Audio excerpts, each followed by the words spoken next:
Welcome back, Indiana Sports Beat Radio here on this Wednesday, coming to you from the Golf Club at Eagle Point Studios mobile unit here in Indianapolis at the 2023 NFL Combine. I'm getting loose and ready for the 40-yard dash, Rick. I'm getting limber, baby. I'm getting ready to let her go. 40-yard dash to what, the coffee machine or what? I feel a good 6'2". I think I still have a good 6'2" in me. I don't think I don't think I've ever run a 6'2" even in my heyday. I ran my best was a 4.6 back in the day. Wow. I couldn't run I don't think I could run a 25 4.6 right now. I would walk it. I would just walk it. I would take Ruby with me and say, "Yep, just start the clock, baby. Start the clock." Indiana is becoming a kind of Jekyll and Hyde team. Last night was, I don't even know where you start with last night. And obviously Iowa was knocking the crap down out of some shots, but Indiana just never seemed to get into them. They never were able to disrupt their rhythm at all. And worse, Indiana was just content trading 2-point baskets for threes all night when they were behind by 20 points plus. And I'm like, dude, you guys are down 20 and you're still running the ball into the lane. You've put up 8 threes in the whole game. What are you waiting on? They had Tamar Bates, Jalen Hood-Schifino, Trey Galloway, and Miller Kopp on the floor at the same time. And I remember going, okay, now you got some shooters out there. 2-point. And I don't understand.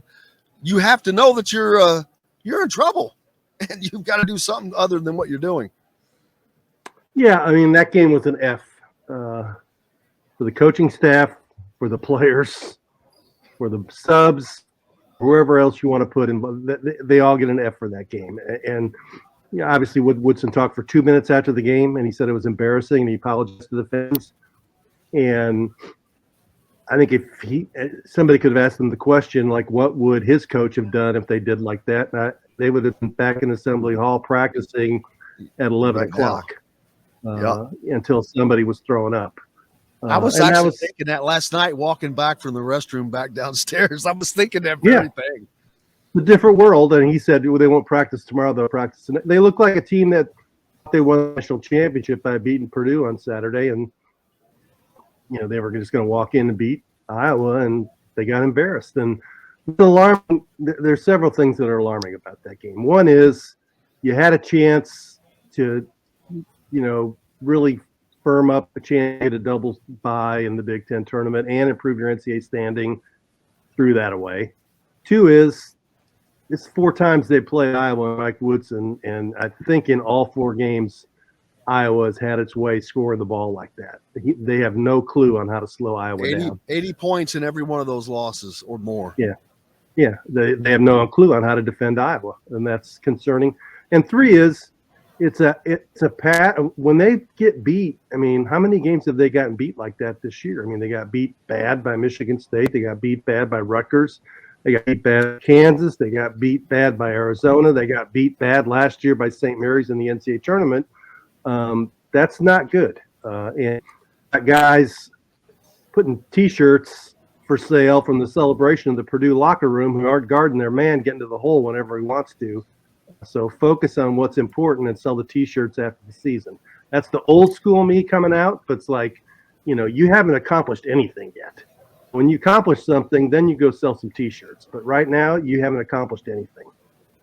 Yeah, you wait till the season is over because business continues to be in front of them. And I even asked Trace Jackson Davis if there was any kind of a hangover, and he said, his answer was no, but I don't agree with that. They didn't guard him.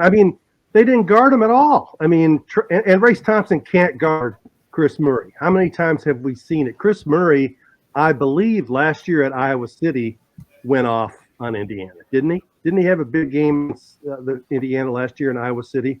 Because the other Murray, I guess, might have gotten foul trouble, and he had to come in, and he went on.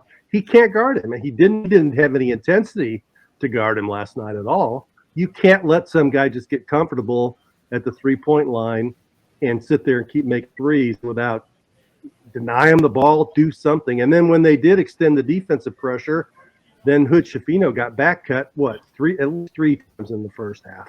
It was a bad performance. It really was. And if they have any pride, because Michigan's going to come in there on Sunday, and Michigan on the bubble, and Michigan's going to come in there and play hard. And if Indiana plays like that again, they're going to lose again.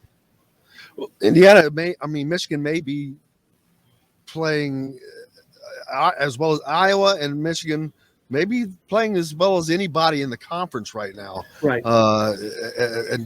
And Iowa said the same thing last year. They were peaking at the right time, man, and they're doing it again.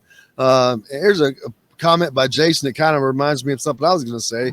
He says the 3 losses that Indiana has aren't just because they are playing poorly or not executing. You can tell they aren't ready or become disinterested during the game. Recurring problem. Something I said earlier, I did not use the word quit, but it looks like they are okay with resigning themselves to defeat before the clock runs out. If I was trying to be politically correct as possible, but it just seems like they're just going to run the clock out or whatever. Yeah, I didn't see anybody really that took offense. I mean, Iowa was actually rubbing it in their face, really. I mean, I saw a couple plays where there was a charging call on Indiana, and there was an Iowa player on court making the referees call like the charging call, and they're hitting threes and taunting the crowd, and Indiana they took it the whole game. It was an alarming performance, and I think that the thing is, people talk about, well, they just had a big win on Saturday and back on Tuesday. Hey, guess what? When you get in the NCAA tournament, you only have one day between games. You have to learn to forget what you did the day before and move on to the next game. And we all saw that Mike Woodson told them after the game, this doesn't mean anything, celebrated on the bus on the way home and then get ready for the next game. And they did do it. And that's happened a number of times. It happened last year after they beat Purdue, and then they lost to Michigan at home. It's happened a number of times. And you just have to have – they don't have guys on that team who are in the leadership positions who are holding other guys accountable, saying, hey, you got to come out and play hard tonight. It was just obvious to me that they, after beating Purdue, everybody told them how great they were. Everybody wrote about how great they were, and they believed it. And they didn't – and Iowa had a big win. You know, early they had, in many ways, a bigger win. And older team, they came out and they brought it to Indiana. Well, to me, one of the concerning things, interesting things, however you want to phrase it, was the fact that Indiana shot the ball so well against Purdue on the road, and then they looked really hesitant. Like you'd think against Iowa, a team that doesn't defend very well. Jalen Hood-Schifino shot the ball really well against Purdue. Well, but I mean, Galloway did too. Yeah, Galloway hit some big shots. Miller Kopp hit some big shots. They helped. They were at least confident when they were shooting. It didn't look like anybody wanted any part of shots last night outside of Trace Jackson Davis. Like, it's just, to me, that's probably more concerning. And I don't know whether that's players or whether that's poor game strategy. But in that sort of situation, you think they're gonna give us some open shots. I just didn't think guys they didn't look as confident as they did on Saturday. I don't know if that was the hangover effect, or I don't know if that was poor game planning. Yeah, I sense sometimes, like, you know, they missed. Hood-Schifino missed his first few. Galloway missed the 3 early. Kopp missed his first 3, I know. And those guys seem to be in a position sometimes that whether they hit or miss their first shot dictates how confident they're going to be the rest of the way. And they didn't make them. And that game was 8-0 before, in the first minute? It was like that. I mean, they didn't guard Chris Murray on the first 2 threes. I mean, he's going to come out. I mean, it was obvious that he was shooting with confidence, and Woodson did call timeout, I'm pretty sure, after it was 8-0. He called a 30-second timeout, and I'm sure he said, hey, you know, play some defense, but it didn't happen. So, you know, and they got nothing off the bench again. I mean, Bates has really been he had 1 or 2 games in the last 10. He really hasn't he hasn't developed into the player that I think that most people thought he would become. He came in last night and made a turnover like right off the bat, and Woodson pulled him out of the game. And he was on the floor at the very end with Childress and some of those guys. So that kind of was an indication of where he is in the rotation in my mind. Yeah, and that's not good for this time of year because we're one game left in the regular season, which is nuts for a couple of reasons. Take a look at the freaking Big Ten standings. One game left, and you do not know where, I don't know, 5, maybe 6 teams are going to actually end up. Right. It is absolutely, and Indiana, like you said, had such an, well, they've had multiple opportunities. It's not just this one. The 21-point lead they lost against Iowa the first time. There's been a few others. Northwestern at home. Northwestern at home. They just this game where they didn't come out with any intensity. Yeah, I mean, they've had opportunities. At Penn State, where Penn State threw in 17 threes and beat. And we've seen a string of teams not guarding the perimeter and not having the desire to try to change that when you see that it's happening. That's the lack of adjustment. I don't know if that's on Woodson or who that's on, but that falls to somebody. There has to be an adjustment made to deal with that, or Iowa will do what they did to you last night. They'll just keep knocking them down. Yeah, I mean, it's going to happen occasionally. Teams are going to get hot and make threes, and then there's going to be games. Purdue didn't three game before at home in Mackey Arena, where they're usually pretty comfortable. So you give Indiana credit for playing good defense in that game because they did. But when you get in a game like last night, now what more concerning to me, as I said, is this 4 straight games when they played against Iowa, where Iowa has dictated the way the game's going to be played. They hit a bunch of threes like that to beat them last year in the Big Ten tournament in Indianapolis. Remember that? I mean, how many threes did they hit that game?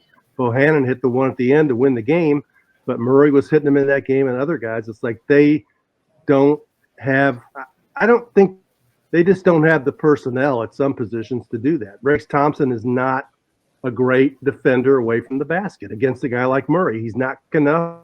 He's not mobile enough to do it. And when he's not really engaged in doing it, then it becomes what you saw last night. And Kopp, as we've seen multiple times, the really good teams in the Big Ten, when they try and get a matchup with somebody who can drive the ball against Miller Kopp. And they get that. They drive the ball against Miller Kopp, and they usually score. Right? Absolutely. And I just – that's not going to work for the long haul in the NCAA. There are just too many good teams. They're going to run up against too many good defenses and offenses. And especially if it's a team that can shoot, Indiana has just not shown that they can bottle.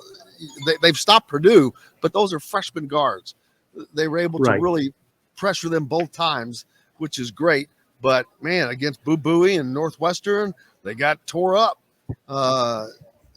So they have got to find a defensive perimeter game somewhere, because it's really showing, and people are just shooting at will now. And if they're hitting shots, they're going to beat Indiana. Mm-hmm. They just refuse to shoot threes.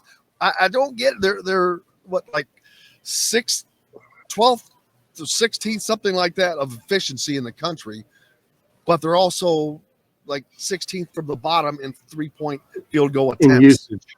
Yeah. I mean, they're so conditioned to playing through Trace Jackson Davis and Hood-Schifino and picking, but it's not the bread and butter of the offense. And they have had 20-win season. They've had a lot of good victories, so it's been successful. But, at some point, that is part of it's a weapon you have to have, I think, to be a elite team. They're not an elite team. They're a team, to me, their ceiling is going to be a Sweet 16. They can maybe get to the Sweet 16.